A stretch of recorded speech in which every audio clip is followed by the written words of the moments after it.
All right, good morning, folks. Let's go ahead and let's get started on the first of our video lessons for the over the break. Okay.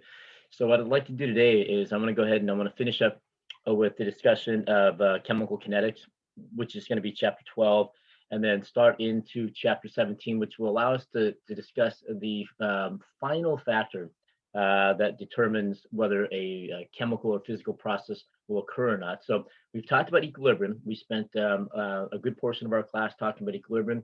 We are finished. We're going to finish up our discussion of kinetics today, and then we're going to begin our discussion of thermodynamics. And so, if you want to think about it, there are essentially, if you really want to simplify matters, there are essentially three factors that go into determining then whether a chemical process will occur or not. The equilibrium, and we talked about then the need then for what happens at equilibrium. We talked about we will finish talking about kinetics in this chapter here, and how kinetics will affect the rate at which a process will occur.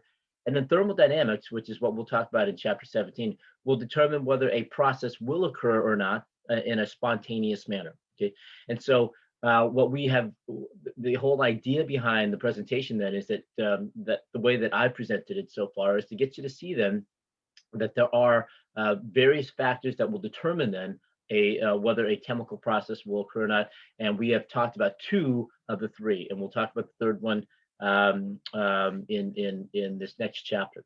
Okay, and so my hope then is at the end, by the end of chapter 17, and we've had a chance to talk about thermodynamics, you'll be able to consider then all three of those factors when you are given a chemical or physical process, and understand then what goes into making that process happen.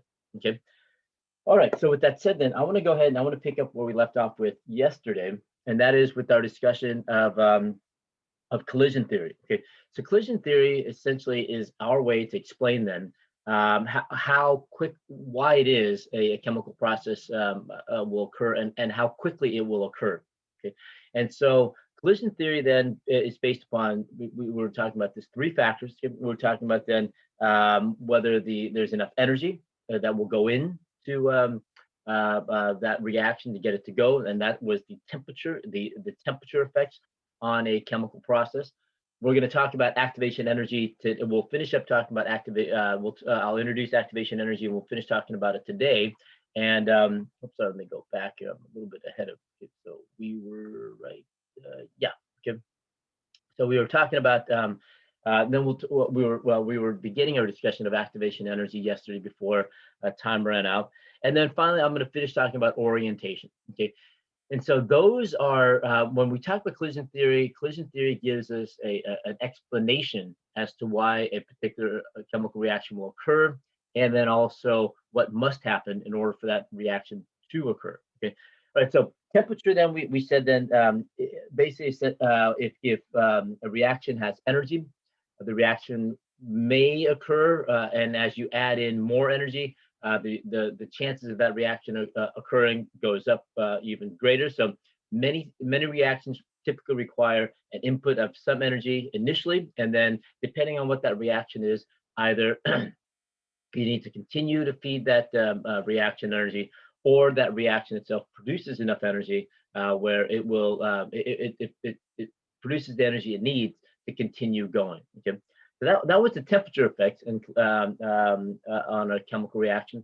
We're going to continue our discussion here of activation energy, and I pointed out to you yesterday. You can imagine then the activation energy as being an energy hill, an energy barrier that a chemical reaction must overcome in order to get from reactants to products. And if you take a look at this slide right here, we see that happening here. And this is an energy diagram as it is plotted against the progress of the reaction itself. Okay?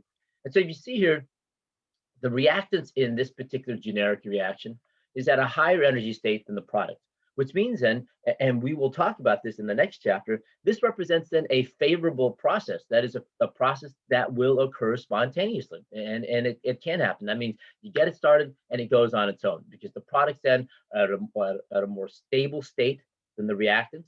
The products then, if they is at a lower energy state just simply means that it's more stable. Okay? than what the reactants are here. But if you notice then, in order to get down to the products here, the reactants must first become it must first climb an energy hill here. So it has to get to a point that is higher than where it started out at.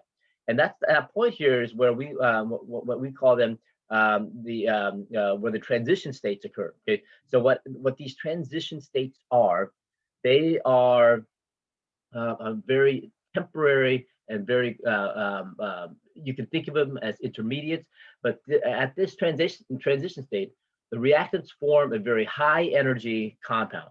They start to interact with one another, and they form a very high energy compound. And afterwards, and that since that compound is so much higher, since it's higher than the reactants, there are two options for the transition state compounds. Either they can revert back to the reactants and settle into an energy state that's still higher than the products, or it will descend this hill here and end up with the products.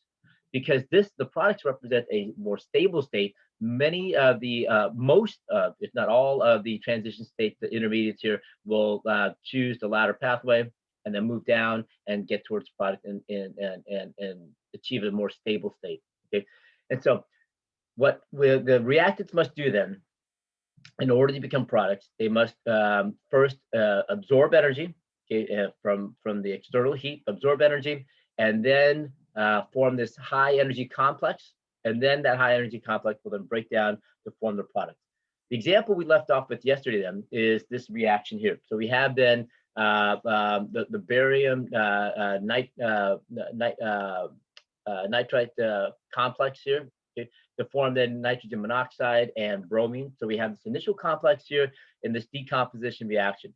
So if you notice here then, in this particular reaction here, the reactants are slightly higher in product than slightly higher in energy than the products.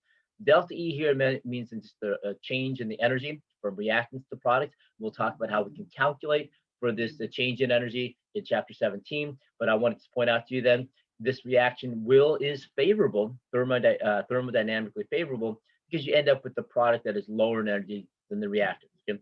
However, if you notice then, what the two reactant particles must do first is that they must interact with one another. And now remember, in order for this to have to happen, they have to be moving around. They got to find each other, and then they start interacting with one another. This is the transition state here. The transition state here, this is a high energy complex. Okay, so if you notice here, these four atoms, okay, these two molecules here, they must interact with one another, and then they start changing. Okay, so the transition state, as the name kind of implies, is that it's a changing state. This is the this particular compound here is much higher in energy than the reactants and much higher in energy than the products.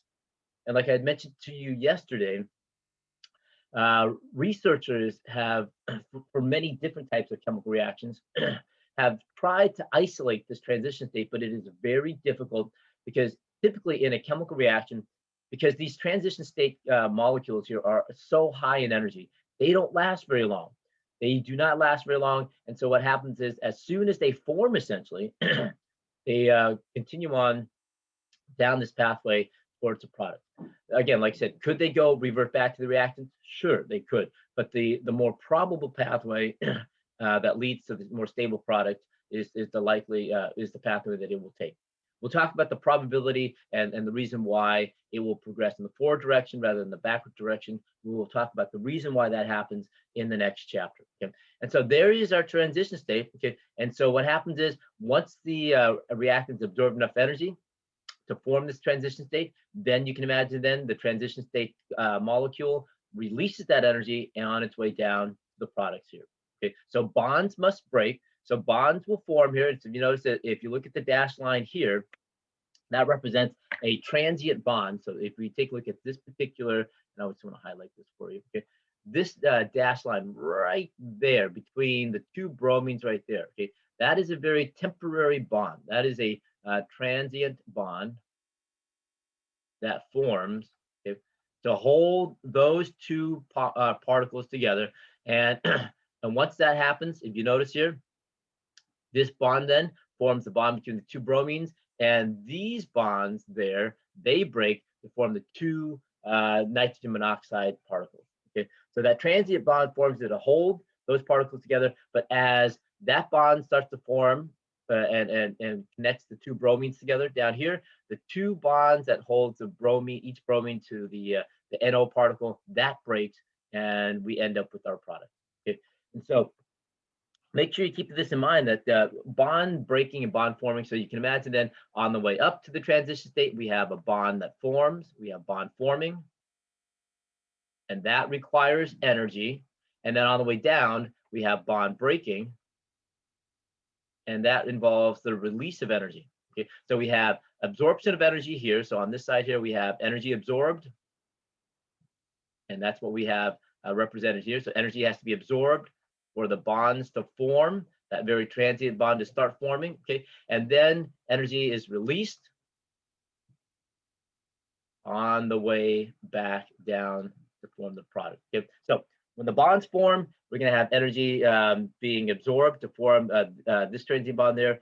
And once that bond starts to solidify, this bond here starts to break, and then we have then energy being released. Okay. All right. Let me go ahead then and let me save this slide for you there. Okay. All right. So let's go ahead and let's take a look at what happens then. The energy that's required for this to happen. Okay. So as we take a look at this here, then like I said, then the eventually the bromine nitrogen bond has to break. Okay, so on the way up here, so we're going to see that happening. Okay, and the amount of energy needed in order to get that done is about 243 kilojoules of energy. Okay, and in order to get up to this activated complex, like you said, it's going to have to absorb a certain amount of energy for the bonds to break. Okay, and then it can release that.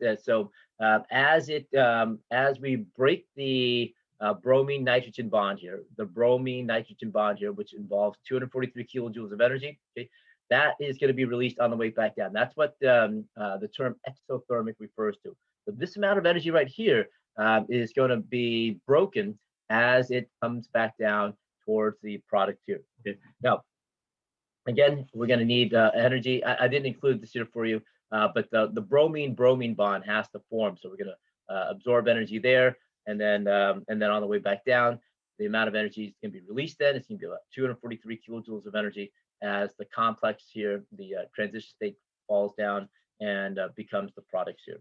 Okay. All right. So with that said, then we can see then that the reason why a temperature change, an increase in temperature, will lead to more reactants becoming products is because what happens then is you are essentially giving more energy for the reactants to form that transition state. You're going to have more of the reactants form that transition state because you have more energy. Okay, and so with that said, then you're going to have then more the product forming as a result as well. Okay, so you're not effectively changing the activation energy. You don't change the activation energy. That is an inherent property of the chemical process itself.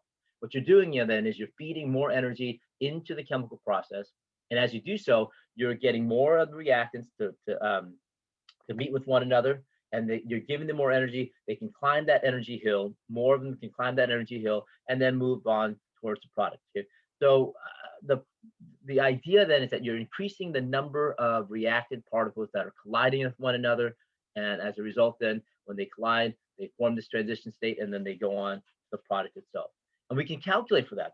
We can make that determination. We can calculate for that using this equation here. Now, I'm not going to ask you to do it in the AP exams. I can ask you to do it as well. But this is one way that we can kind of quantify the number of collisions and the number of collisions that occur that will effectively allow the reactants to get over that energy barrier. Okay, and so this calculation here, then the term then the EA here is that activation energy. R is the gas constant, which we refer to. So therefore, this calculation involves then the gaseous state reactants, reactants in the gaseous state, and then T then is the temperature in Kelvin. Okay, so we can calculate then for the number of collisions with enough energy to overcome that energy energy barrier. Okay.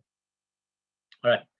So with that said, then when we finish this up here, We know then that there is a slight difference in the number of particles that actually have enough energy to overcome that activation energy, and with the observed reaction rate. Okay? And the reason for this then is that a lot of times the collisions aren't we're not getting as many of the collisions as we anticipated. But the main reason why is then that even though you increase the amount of heat energy, even though you increase the amount of heat energy, and you expect then more particles to speed up the reaction because you are getting more of those particles to overcome the activation energy, we see then that there's a slight difference in the observed rate versus what we predicted.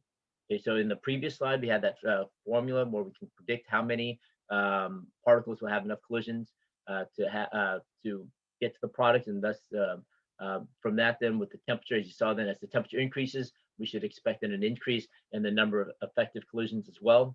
But we don't see that, and the reason for that, and like I said, the primary reason for that is that there is a third factor that we have to consider as well, and that is the orientation of the reactant cell. That is how they are oriented when they do collide. Okay, and so that allows us to segue into the third and final part of the collision theory here, that explains how a chemical process will occur. So if you take a look at the reaction again here, where we have the bromine, nitrogen, the BRNO complex, and so you take a look at that, the reaction that has to occur then, and we talked about this, the bromine, the bond between the bromine here has to form, okay? And then the bond between the bromine and the nitrogen has to break. So that's what we want to do. So if we consider orientation here, then on a molecular level, you can see then is if the two particles collide on a head-on manner here, where the bromines are facing each other, they are oriented facing each other, then that transient bond forms, okay? And as this complex here forms and the bond between the two bromines strengthen, and you have that, the bond between the bromine and the nitrogen will break, and then you will have then your final product that we have here. However, if the two particles are oriented in such a manner where the oxygens line up and they face each other, okay, then the bromine bond, that transient bond doesn't form initially, okay, and then it doesn't strengthen, and so there won't be any reaction that occurs. And so this is the idea behind orientation, and we can see this much more clearly, I think, when we look at the enzyme and substrate interaction. The enzyme, the substrate of an enzyme, you can put the enzyme and the substrate in a solution, but the reaction may not occur because with the enzyme, the orientation of the substrate has to be almost exactly, the substrate has to almost be in the, it has to be in an exact orientation to fit into the one slot that the enzyme has that allows it to process that particular substrate. We refer to that as a lock and key mechanism in biochemistry. Okay? And so very much like a lock and key, and I've used this example before, you can have a lock and you can have a key, and you can have the lock and the key in close proximity to one another, and you can push the key in with enough energy to get that, and you're going to provide that key with enough energy to push it into the lock and try to open it up. However, if you have that key turned upside down, you're not going to get the key into the lock, even though they are meant to be together, even though you have enough energy to push the key in, no, it won't go in because the key is not in the correct orientation. You got to flip the key around, make sure the key is in the correct orientation. Then you can push in the key, and the key will fit in there. Okay, and that's the idea behind orientation as well. And we can actually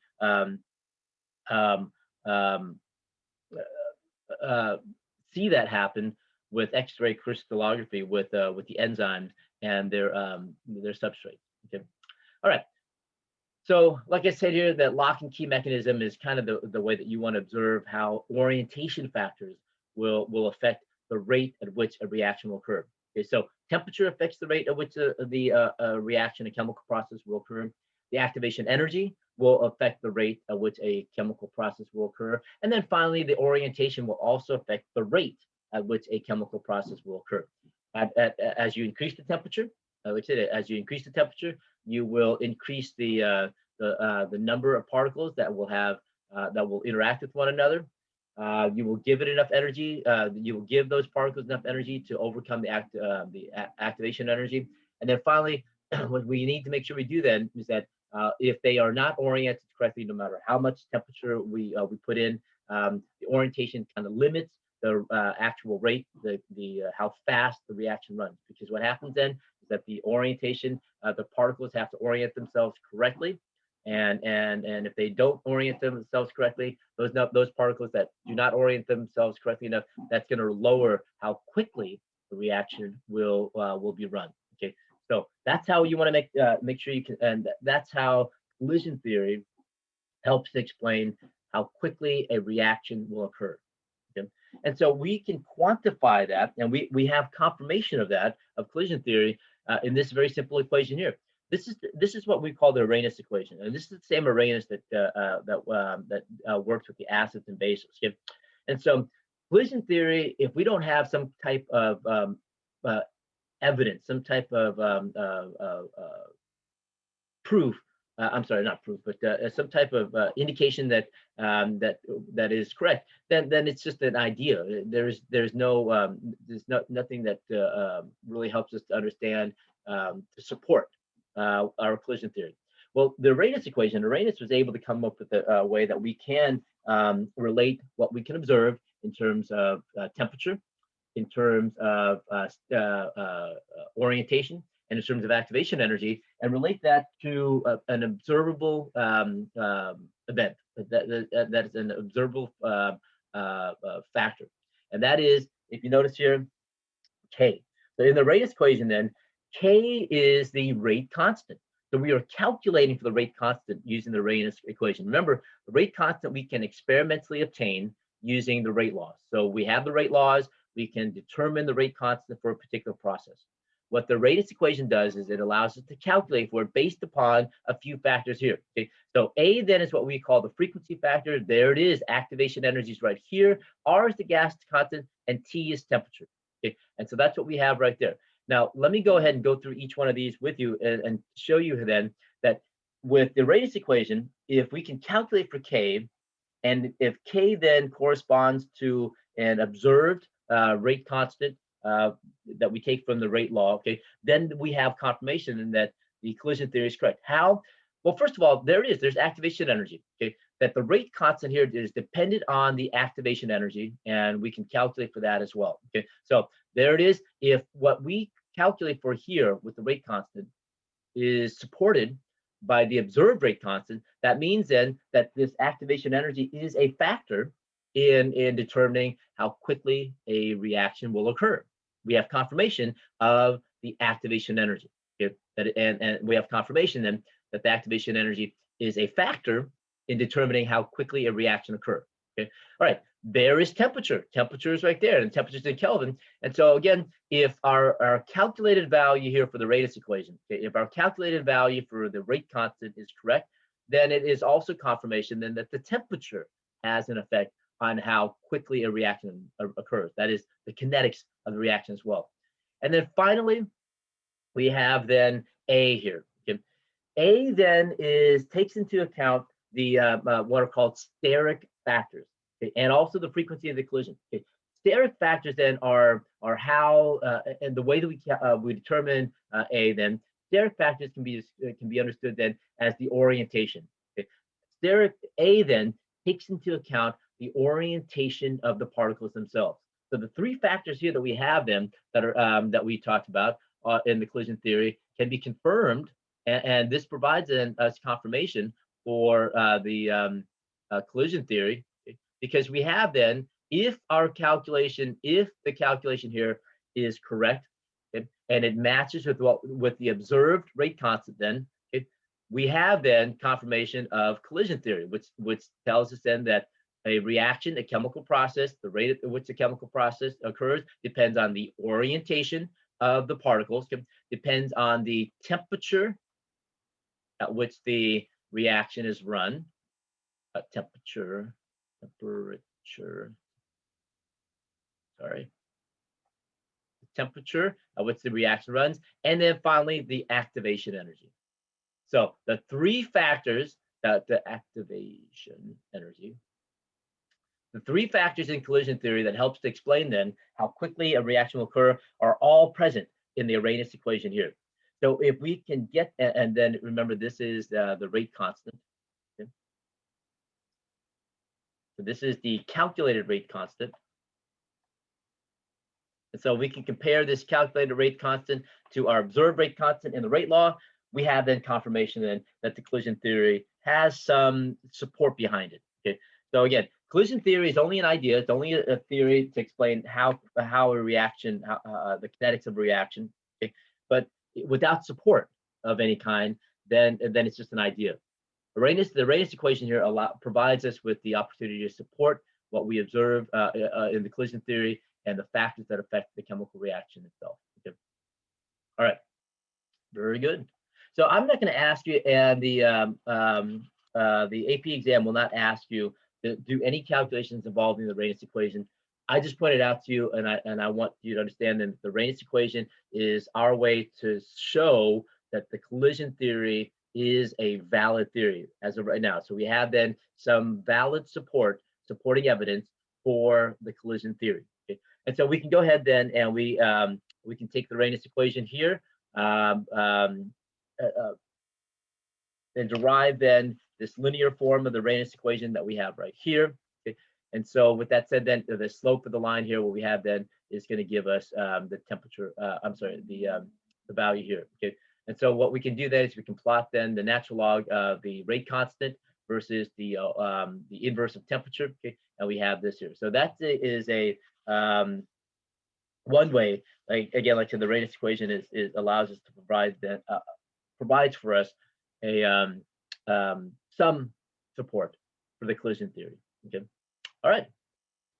So like I said, I'm not going to ask you to do a calculation. I'm not going to go over this with you. If you're interested in doing these problems here, please. And I think there's a couple problems on the homework that I provided for you that allows you to practice using the Arrhenius equation.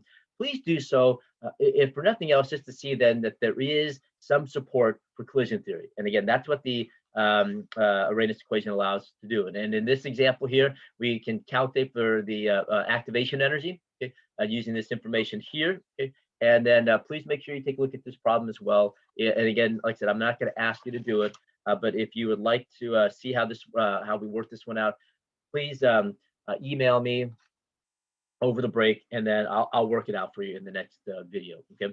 All right, but I do want to, like I said, I want to go ahead and I want to finish up with the discussion here of chapter 12, and just to wrap up by talking about catalyst here. What the catalyst does, and remember, a catalyst in a chemical process does not change. In a chemical process, then a catalyst helps to speed up the reaction. That means it makes the reaction even go faster. So a catalyst is a chemical compound. Okay, it's a compound that you can put into the reaction itself to help speed up the reaction. The catalyst itself does not undergo any type of change. Okay, what the catalyst does is it lowers the activation energy. It lowers the activation energy so that then it makes it easier for the reactants to overcome that energy barrier that we're talking about. So the catalyst then lowers the activation energy. Now, how does it do that? It does that by taking care of the steric factor that we saw in the Arrhenius equation. That is the orientation. What the catalysts do is it allows them for the reactants to find each other, okay, orient themselves correctly, and then fit together. So what the catalysts do then is it provides a space for the reactants to get real close to each other. The catalyst then also helps to orient the reactants in the correct in the correct position, and then allows them to fit together. So we have many examples of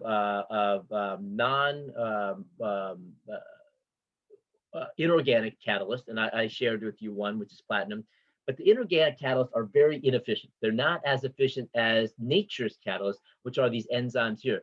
Enzymes are tremendous in their ability to catalyze a reaction because they do a very good job of picking up the reactants, bringing them close together, and then orienting the reactants in the correct position, and then help them to form the product. Okay? And then once the product's formed, the enzymes then release it. Two enzymes here that I worked with in my own research when I was many years ago is acetylcholine esterase and butyrylcholine esterase here. Both of these are important in many different processes in your body. Acetylcholinesterase is an important enzyme, and both of these are important enzymes in muscle contractions. Butyrylcholine esterase also has an important role to play in nerve in your brain's messaging, sending the messages. And there's a role that butyrylcholine esterase has a role in the development of Alzheimer's as well. And that was my research. And so if you're interested in discussing my research, please come by and I will be glad to talk to you about it. But like I said, acetylcholine esterase here has a very important role in both of them have very important roles in sending messages from the different nerve endings. Okay? And like I said, we see this quite a bit, and as a whole, this particular enzyme has a really important role to play in normal bodily functions. Okay? All right. So like I said, then what the enzymes do is that they do not affect the thermodynamics of the reaction. So the reactants then and the product, the position will not change. We're not changing that energetics. Okay? We're not changing temperature. Catalysts are not temperature dependent. Okay, and so what you want to do, I'm sorry, let me take that back. Enzymes are temperature dependent because they're proteins. That means then if you change the temperature, what you're doing is you're not affecting the reaction. What you're doing is you're affecting the structure of the enzyme itself. And so proteins that are very sensitive to temperature and very sensitive to pH. And so any changes in temperature, any changes in pH could change then, and that is denature the enzyme. That is breaking up the enzyme, the three-dimensional structure of the enzyme, and that is critical in order for the enzymes to play do their part as catalysts. Biological catalysts is that there's a certain three-dimensional configuration that they have to be in. If you change the temperature, if you change the pH, you degrade that three-dimensional structure, and so therefore the enzymes can no longer catalyze the reaction. My point though is that the enzymes are the reaction. Then you can keep the reaction at the same temperature. You don't have to change that. You add in the enzyme, and then you can speed up the reaction, not because you are changing the temperature, but because then, like you said, the enzymes serve as a very as a place where the reactants then can be oriented in the correct position, and that they are brought close together as well. Okay. All right. So the role of the catalyst then is to effectively lower the activation energy here. So if you notice here, if you lower the activation energy from the uncatalyzed pathway, then you have an easier path for the reactants to become products. Okay? So you can also think of enzymes then as providing an alternative pathway for the reactants to get to products. Okay, so that's what we have as well. Okay, so that's what the function of the catalyst are. Okay, that's what the function of the catalyst is. They effectively provide a different pathway, and that different pathway is a lower energy pathway to get to products. Okay? And so with that said, then what we do then is we increase the effective number of effective collisions as a result of adding in the enzyme into the reaction itself. Okay?